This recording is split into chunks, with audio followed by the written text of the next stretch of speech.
Baik teman-teman semua, pada kesempatan ini kita akan melihat dan menyaksikan salah satu hasil dari teman-teman mahasiswa turun ke jalan dengan membawa hashtag Indonesia Gelap, yang mana pada saat ini kita telah dipertontonkan di berbagai platform di media sosial.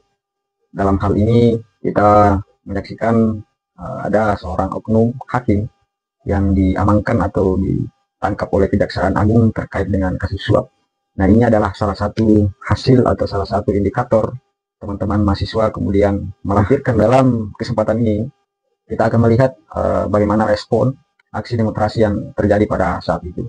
Kemudian kita juga akan melihat seorang Mahfud MD, yang mana kita kenal Bapak Profesor Dr. Mahfud MD ini adalah salah satu hakim Mahkamah Konstitusi pada masanya.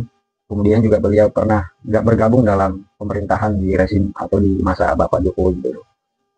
Teman-teman semua, lalu seperti apa videonya kita akan nonton secara bersama-sama.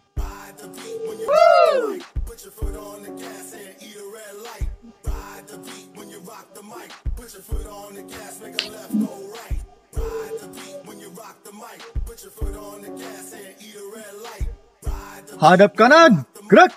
Hadap kanan, gerak.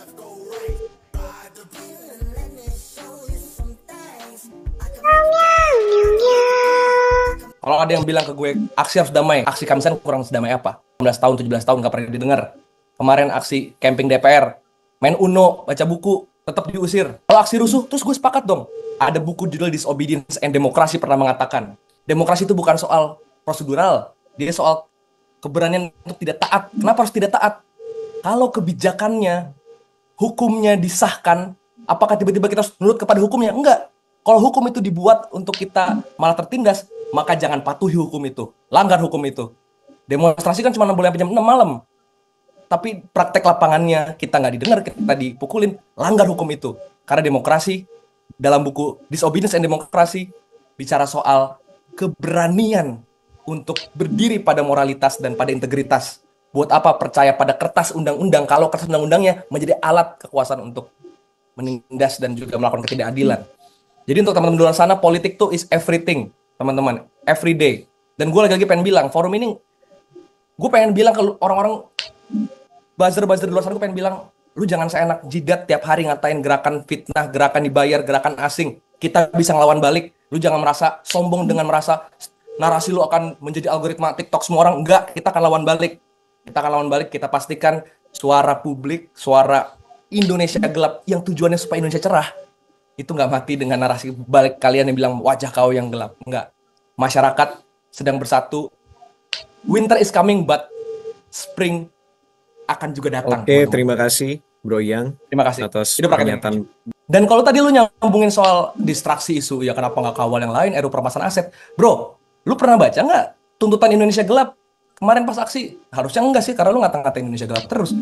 Salah satu tuntutannya adalah selesaikan korupsi dan dorong presiden keluarkan Perpu RUU perampasan aset. Kalau Presiden Prabowo hari ini punya koalisi yang bisa bikin RUU ini secepat itu, dia bisa dengan gampang juga ikut mengesahkan RUU perampasan aset, baik lewat Perpu ataupun lewat koalisi besarnya di DPR. Jadi kita kawal itu, dan lu jangan nuntut itu ke gerakan dong. Gerakan udah tuntut ke presiden. Lu mana pernah nuntut presiden sign perampasan aset? Yang lu tuntut selalu mahasiswa demonya kok nggak nuntut perampasan aset ya? Presiden yang lu tuntut keluarin, ngapa lu bela presiden? Dan tadi lu nggak jawab pertanyaan gue. Dari mana lu bilang gerakan itu adalah bayaran nyari validasi FOMO? Teman-teman di luar sana dipukulin, bos. Oke, terima kasih Bro Iyang atas jawabannya. Ya, gila nih debatnya udah mulai panas nih ya. Ya, kalau melihat seluruh rangkaian kejadian dalam beberapa waktu terakhir ini, memang nampaknya dunia peradilan kita itu kan, saya minta maaf, Faruk mengatakan sudah sangat busuk gitu ya. Di mana-mana selalu terjadi korupsi, terutama kalau menyangkut kasus yang korupsi. Jadi korupsi itu menimbulkan korupsi baru justru di pengadilan. Jadi oleh sebab itu saya terus terang tidak tahu lagi ya untuk mengatakan harus direformasi. Ini kan sebenarnya sudah produk reformasi. Jadi di awal reformasi itu kita menjadikan hakim itu sebagai institusi yang independen dilepaskan dari pemerintah, disatukan ke Mahkamah Agung dalam satu atap, itu kan maksudnya dalam rangka reformasi. Lalu dibentuk komisi yudisial untuk ngawasi hakim semula, kemudian ditujukan malah ke hakim-hakim agung saja gitu, dibatasi. Dan beberapa waktu terakhir ini lalu yaitu kasus demi kasus bermunculan, dan itu semakin sangat mengerikan karena permainannya tuh melibatkan bukan hanya lagi perseorangan oknum yang diam-diam, tapi kalau melihat kasus terakhir ini kan sudah melibatkan banyak orang di sebuah instansi. Nah, untuk itu saya lebih melihat pada politisnya. Itu rupanya sih Kejaksaan Agung ini sekarang bagus ya.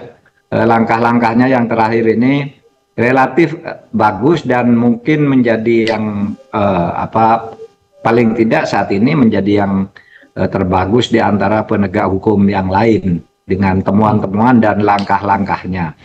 Meskipun sebenarnya kita tahu kalau Kejaksaan Agung itu diberi keleluasaan yang lebih gitu, saya kira lebih banyak lagi yang akan ditemukan.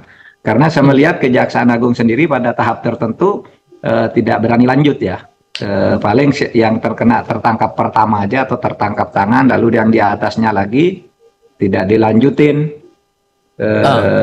Itu banyak hal yang terjadi seperti itu. Misalnya Pertamina itu kemana itu sekarang kasusnya. Kemudian kasus pagar laut itu sudah saling lempar kejaksaan dan polisi, apakah ini korupsi atau bukan gitu. Kata polisi tidak ada korupsi di pagar laut itu karena tidak ada kerugian negara. Padahal korupsi itu tidak harus merugikan negara. Yang banyak dihukum tuh korupsi itu justru yang tidak merugikan negara.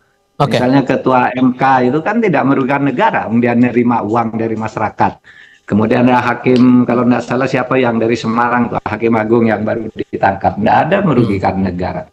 Oh, ini integritas hakimnya. Saya kira integritas hakimnya mulai dari pimpinan sampai ke bawah. Kalau pimpinannya punya integritas, tidak akan terjadi hal yang seperti ini. Integritas untuk berani melakukan penataan dan melangkah secara lebih tegas terhadap kasus-kasus. Tidak lagi mencoba, misalnya seperti kasus Zaruf itu. Kan dulu dia disebutkan melibatkan banyak orang karena katanya ngurus perkara selama 10 tahun. Coba sekarang di pengadilan hanya dia sendiri yang muncul gitu ya. Tidak ada pelaku lainnya, tidak disebut. Nah, menurut saya, menurut analisis teman-teman, ini banyak kemungkinan tuh banyak yang masih disimpan oleh Kejaksaan Agung. Dan Mahkamah Agung sekarang mungkin banyak kartu-kartu trufnya yang dipegang oleh Kejaksaan Agung, dan itu mungkin akan terus dibuka ya, sedikit demi sedikit.